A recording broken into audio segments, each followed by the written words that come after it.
भगवान शंकर साक्षी हैं, यहाँ पर हम लोग बैठे हुए हैं। यदि मुझे कुछ देना चाहते हैं तो पिछले हनुमान चालीसा से लेकर भगवान के स्मरण तक का जो कार्य हम लोगों ने किया है, इस कार्य को अपने दैनिक जीवन में यदि आप शामिल कर लेंगे तो मुझे मेरे आने की दक्षिणा प्राप्त। इस काम को जरूर करें, क्योंकि समस्त धर्मों का सार यही सुमिरन है, यही स्मरण है। स्मरण सार भी है और सहज भी है। धर्म की अन्य क्रियाएं किसी न किसी योग्यता की अपेक्षा उसमें रहती है, किसी न किसी सामर्थ्य की अपेक्षा उसमें रहती है, किसी न किसी त्याग की अपेक्षा उसमें रहती है। लेकिन आदमी कोई त्याग करने में भी सक्षम ना हो, कोई विशेष आचरण अपना पाने में भी सक्षम ना हो, कोई तपस्या कर पाने में भी सक्षम ना हो, ज्ञान की बहुत उत्कृष्ट अवस्था को ना प्राप्त हो, योग के भी साधन न कर पाता हो, और यह कह दे कि भगवान अब सब कुछ तुम्हें समर्पित है, अब आप जो करना चाहो करो, और उनको स्मरण करने लगे तो भक्ति महारानी के द्वार पे पहला कदम आगे बढ़ जाता है। ये हमारा अहंकार ही है ना, ये हमारा कुछ कर अपने पुरुषार्थ और प्रारब्ध के जनित पुरुषार्थ के माध्यम से कुछ प्राप्त कर लेने की जो व्यक्ति की एक उसकी मनोदशा है ना, वही उसको भगवान से वंचित किए हुए है। जिस दिन आपने डोर अपनी उनके हाथ में सौंपी, ये बागडोर उनके हाथ में आपने दी, आप जो जैसा करो वैसे ही होगा, जो आप करो सब उचित है, उसी दिन आपका अहंकार विसर्जित होने लगता है और ईश्वर प्राप्ति के रास्ते पर आगे बढ़ जाता है। हमारे अंदर अंधकार भरा हुआ है, हमारे अंदर कुछ कर्तापन भरा हुआ है, हमारे अंदर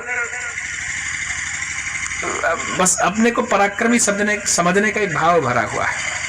ये राम नाम का जब मणिदीप जी के देहरी द्वार पर स्थापित किया जाता ना, तो ये मणिदीप धीरे धीरे उस अंदर के अंधकार को समाप्त कर देता है। और अंदर का अंधकार समाप्त होने के लिए जब दिया हमारे जी के देहरी द्वार पर प्रज्वलित होता है ना, तो धीरे धीरे हमारा अंधकार नष्ट होता है और हम भगवत प्राप्ति के रास्ते पर आगे बढ़ते हैं। राम नाम मणिदीप धरो जी देहरी द्वार, तुलसी भीतर बाहर जो चाह सो जियार। तो जो भी लोग यहाँ पर आए हैं सबको ये मणिदीप निवेदित है। यहाँ से ये मणिदीप, ये मणि का दीप है, ये किसी दिया बत्ती से जलने वाला नहीं है, किसी घृत तेल की आवश्यकता नहीं है इसमें। ये तो मणि है, अपने आप में प्रकाशित होगी, लेकिन इसके लिए आपको इसको अपने जीह के देहरी द्वार पर यानी जिह्वा पे इसको रखना होगा। और ये सबको निवेदित है, सबके लिए, जो भी यहाँ पर आए हैं सबको भगवान का वह मणिदीप सबको अयोध्या से आए इस ब्राह्मण की तरफ से सबको निवेदित है। सब अपने जी के देहरी द्वार पर उसको रखें और अपने जीवन को आलोकित करें, प्रकाशित करें। हृदय में राम वह व्यवस्था है। और भगवान तो आप जब आगे बढ़ोगे, हनुमान जी ने जो छलांग लगाई थी ना, वो बड़े उसके बहुत मायने हैं। कभी उसको चिंतन में उसको रख के रखिएगा तो समझ में आएगा कि उस हमारी आध्यात्मिक जीवन में हमारी साधना का उस समुद्र का जो हनुमान जी ने जो समुद्र लंघन किया उसका कितना मायने है। हनुमान जी एक उनके गुरु सूर्य भगवान थे, ठीक है। और जब उनको इंद्र ने वज्र प्रहार किया था तो समस्त देवताओं ने उनको कुछ न कुछ शक्ति प्रदान की थी, और सूर्यदेव ने तो उन्हें पढ़ाने का ही जिम्मा लिया था।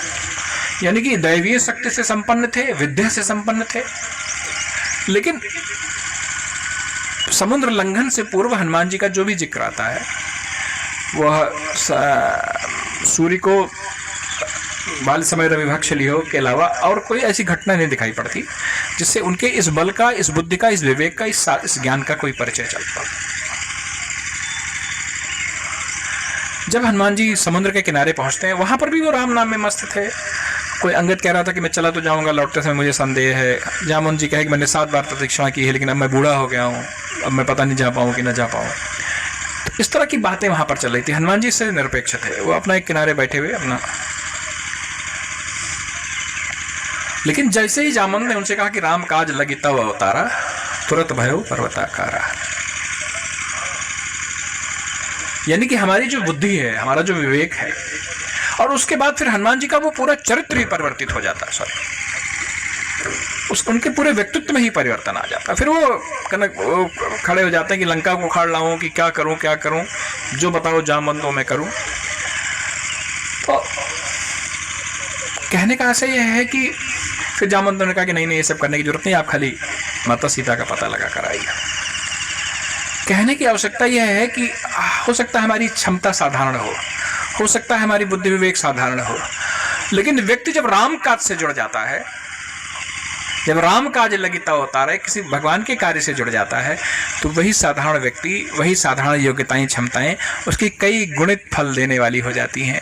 इसलिए हर व्यक्ति को अपने जीवन में धर्म के कार्य के लिए राम काज एक ढूंढना चाहिए और जामवंत जैसा एक सलाहकार ढूंढना चाहिए जो उसे प्रबोध कर सके कि तुम्हारे लिए यह राम काज है, इस कार्य के राम काज लगता होता है, तुम्हारा अवतार इस कारण से होता है। आगे बढ़ते हैं। सबसे पहले मैनाक आता है। हनुमान ते ही परसा,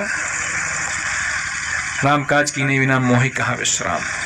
और जब धर्म कार्य से अपने आप को जोड़ लें, तो मैनाक कौन था? उनका पिता का मित्र था। तो आप जब धर्म किसी एक आध्यात्मिक लक्ष्य की साधना की तरफ आगे बढ़ेंगे, तो आपके रिश्ते नाते, आपके पुराने मित्र, आप सब आपका ध्यान बटाने का प्रयास करेंगे कि अरे चले जाना, थोड़ी देर विश्राम कर लो। अब हनुमान जी ने छलांगे तो ली थी, तुरंत मैनाक मिल गया। उसने कहा कि थोड़ी देर विश्राम कर लो, फिर जाना, तुम्हारे पिता का मेरे पर बहुत उपकार है। मेरे जब इंद्र पंख काट रहे थे तो उन्होंने मुझे लाके हाथ पर छिपा दिया था समुद्र में। हनुमान ने कहा कि नहीं, राम काज कीने बिना मोहि कहाँ विश्राम।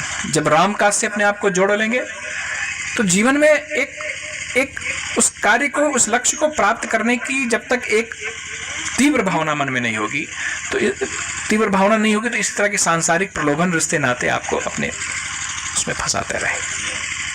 आगे बढ़ते हैं। सुरसा मिलती है और वो देवताओं की भेजी हुई है। हनुमान जी ने कहा कि आप सोचो ना कि जब आप किसी लक्ष्य में, किसी आध्यात्मिक साधना की ओर बढ़ते हो, तो इस तरह के दैवीय विधान भी आपके रास्ते में बाधा बनकर आते हैं। उनसे टकराना नहीं है। हनुमान जी ने बल बुद्धि का परिचय देते हुए एक लघु रूप रखकर उनके मुख में प्रवेश किया और बाहर निकल गए। यानी कि जब हमारे साथ इस तरह के षड्यंत्र होने लगे, हमारी आध्यात्मिक साधना में तमाम बाधाएं इस तरह से आने लगे, तो टकराव का रास्ता नहीं अपनाना है, विवेक का रास्ता अपनाना, बुद्धि का रास्ता अपनाना।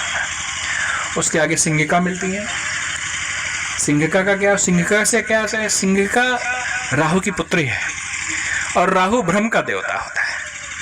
जब हम राम काज से अपने आप को जोड़ते हैं तो हमारे मन में भ्रम होता है कि हम पता नहीं इस कार्य को कर पाएंगे, नहीं कर पाएंगे, इस काम के हम सफल होंगे कि नहीं सफल होंगे। ये जो भ्रम है ना, और आप तो देखो ना कि वही कुछ देर पहले हनुमान जी सुरसा से संवाद करते हैं, कुछ देर पहले मैनाक से संवाद करते हैं, लेकिन सिंहिका से कोई संवाद नहीं करते। उन्होंने तुरंत एक मुष्टि प्रहार उसको किया और उसका वध किया। यानी कि जब भ्रम की स्थिति हो, एक क्षण गंवाए बिना अपने अपने अपने मन में उस भ्रम को तुरंत नष्ट करिए। ये संदेश है इसके पीछे। और इन सब से ऊपर भगवान प्रभु मुद्रिका मेल मुख माही जलद लागी गया चल। भगवान का नाम जिनके मुख में रहता है, जिनके हृदय में रहता है, जिनके कंठ में रहता है, वो संसार सागर के इस तरह के कठिन लक्ष्यों को प्राप्त कर लेते हैं, कठिन लक्ष्यों का संधान कर लेते हैं। प्रभु मुद्रिका मेल मुख माही जलद लाग गए अचरज नहीं। इसमें कोई आश्चर्य की बात नहीं। और राम नाम वो बहुत बड़ी शक्ति है जिसके आश्रय में हनुमान जी ने इस तरह का कार्य किया। और आप सोचो ना कि हमारा मन जो है ना, तो ये इस कथा को इस परिप्रेक्ष्य में भी देखने की आवश्यकता है। हमारे व्यक्तिगत जीवन में, हमारे व्यक्तिगत जीवन में जिस तरह के विक्षेप आते हैं, जिस तरह के व्यवधान आते हैं, जिस तरह की बाधाएं आती हैं, जिस तरह की हमारी मनोदशा होती है, जिस तरह का हमारा चिंतन होता है, जिस तरह की हमारी आसपास की सराउंडिंग होती है, हमारा आसपास का वातावरण होता है, यह सब कहीं ना कहीं उस हनुमान जी की समुद्र यात्रा के माध्यम से उसके पीछे जो संदेश उसको समझने का प्रयास कर, राम काज से अपने आप को जोड़िए।